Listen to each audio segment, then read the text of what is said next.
আপনার কাছে 5 ওয়াক্ত নামাজ আছে, আপনি ঈমানদার না। আপনার কাছে তাফসীর আছে, আপনি ঈমানদার না রে বাবা। ঈমান এক জায়গায় থাকে, যে জায়গার ভিতরে নবীর মুহাব্বত থাকে, ঈমানও সেই জায়গায় থাকে। কেমন করে বাবা বলবেন? হুজুর আপনাদের হাদিস শুনালেন, কিসা কাহিনী করে ওয়াজ করলেন। আল্লাহর নবী বলে, তোমরা কখন পর্যন্ত তোমরা ঈমানদার হইতে পারবা না, যতক্ষণ পর্যন্ত আমি নবীকে নিজের বাবা থেকেও, নিজের মা থেকেও, নিজের আহলে খানদান থেকেও, নিজের বউ পরিবার থেকেও, বাল বাচ্চা থেকেও, যতক্ষণ পর্যন্ত আমি নবীকে না ভালোবাসবা, ততক্ষণ পর্যন্ত তুমি খাঁটি মুমিনদার বান্দা হইতে পারবা না। চিৎকার মেরে কোন সুবহানাল্লাহ।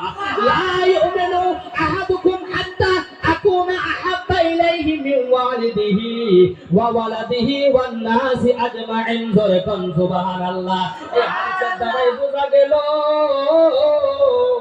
আমাদের মাথায় টুপি আছে, আমরা ঈমানদার হই নাই। আমাদের মাথায় জুব্বা আছে, আমরা ঈমানদার হই নাই। আমাদের তসবিহ আছে, আমরা ঈমানদার হই নাই।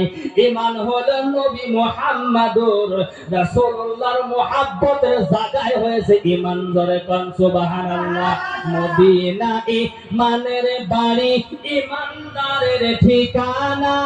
মদিনা ঈমানের বাড়ি, ঈমানদারের ঠিকানা। মদিনা ঈমানের বাড়ি, সবাই চলো মদিনা। মদিনা ঈমানের বাড়ি, ঈমানদারের ঠিকানা রে, ঈমানদারের ঠিকানা। সবাই চলো আশিক হইয়া, সবাই চলো আশিক হইয়া, সবাই চলো মদিনা। প্রিয় মুসলমান বাবারা, আচ্ছা বলেন, ঈমান কোন জায়গায় থাকলো? আবার দেন, কোন জায়গায় ঈমান, কোন জায়গায় থাকলো? কোন জায়গায়? নামাজে ঈমান আছে, রোজায় আছে, হজে আছে, যাকাতে আছে, ফিতরায় আছে, কোন জায়গায় নাই। যদি নবীর মুহাব্বত আছে তাহলে নামাজ কবুল, নবীর মুহাব্বত নাই তো নামাজ কবুল। নামাজের ভিতরে কাউকে সালাম দেওয়া যায় না।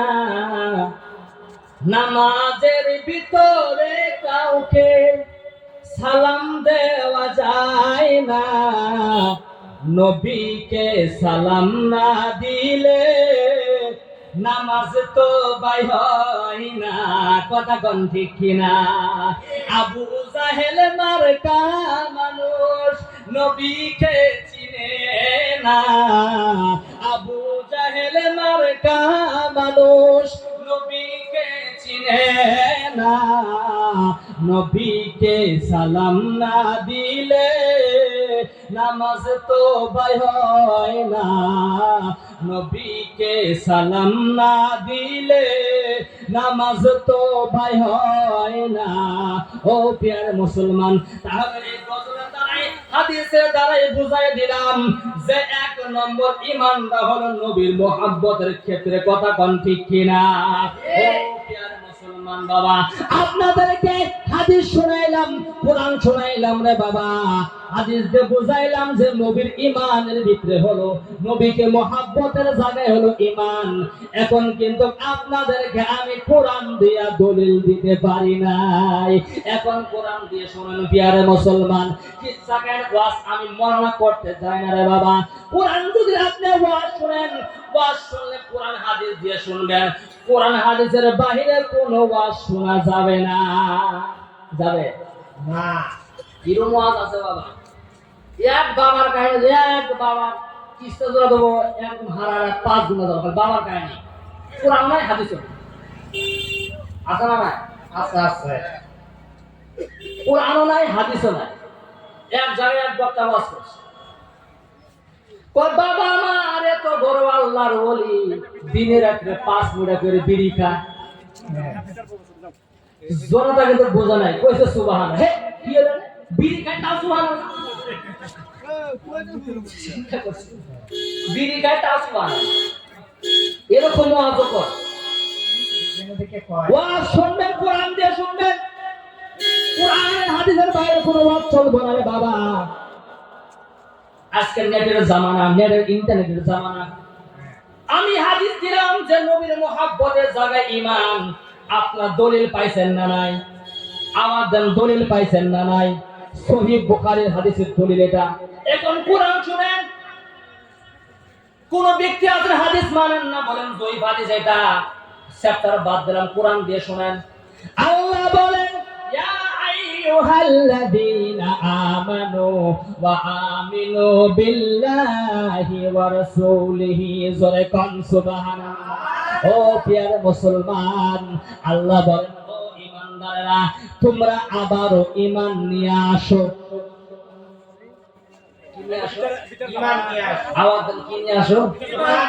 ঈমান নিয়ে আসো। এখন তাহলে জানা গেল রে বাবা যে নবীকে আল্লাহ তাআলা যে বললেন ঈমানদাররা তোমরা আবার ঈমান নিয়ে আসো। আমরা ঈমানদার না বেঈমান? ঈমানদার না, নাম ঈমানদার না, ঈমানদার না, আশা রাখছি ঈমানদার বলে। কিন্তু আল্লাহ তাআলা বলেছেন ও আমার বান্দা বান্দীরা, ঈমানদাররা তোমরা শোনো, তোমরা আবারও ঈমান নিয়ে আসো। তাহলে জানা গেল আমরা যে ঈমান নিয়ে আইছি এই ঈমানে আল্লাহ তাআলা অ্যাকসেপ্ট করে নাই। জোরে কথা কোন ঠিক কিনা? তাহলে কি জানা গেল রে বাবা, আমরা যে ঈমান নিয়ে আইলাম আমাদের ঈমানের ভিতরে জন্ডিস বেমার আছে। কথা কোন ঠিক কিনা? কি বেমার আছে? জন্ডিস বেমার। বুঝছেন কি বাবা? আমরা যে ঈমান আনছি ঈমানে আল্লাহ তাআলা অ্যাকসেপ্ট করে নাই, নট এলাও। আল্লাহ তাআলা কয় ঈমানদাররা আবার ঈমান নিয়ে আসো। কোরআন হাদিস আয়াতটা বুঝছেন কি বাবা? একটা লফজি অর্থ ওরা ইয়া আলিম আছে এই জায়গার ভিতরে, ইয়া আইয়ুহাল্লাযীনা আমানু, আই ঈমান ওয়ালো, হে ঈমানদাররা, ওয়া আমিনু, আবার ঈমান নিয়ে আসো। ঈমানদাররা আবার ঈমান নিয়ে আসো। মানে জন্ডিস আছে, জন্ডিস বেমার আছে। দেখুন আল্লাহকে পরাস্ত করেন। আল্লাহ আপনি বলেন ঈমানদাররা আবার ঈমান নিয়ে আসো। আল্লাহ পরস্পর জবাব দেয়। আল্লাহ বলেন বিল্লাহি, প্রথমে আমি আল্লাহর উপরে ঈমান নিয়ে আসো। চিৎকার মেরে কোন সুবহানাল্লাহ। ও প্রিয় মুসলমান বাবা রে, আমার আল্লাহ পর আয়াতের ভিতরে বলে বিল্লাহি ওয়া রাসূলিহি, এবং কি তোমরা আমি আল্লাহর পরে আমার নবী মুহাম্মদুর রাসূলুল্লাহর উপরে ঈমান নিয়ে আসো। চিৎকার মেরে কোন সুবহানাল্লাহ। তাহলে জানা গেল রে বাবা আল্লাহর পরে আল্লাহর নবীর উপরে ঈমান নিয়ে আসা দরকার আছে না নাই? আমাদের ভিতরে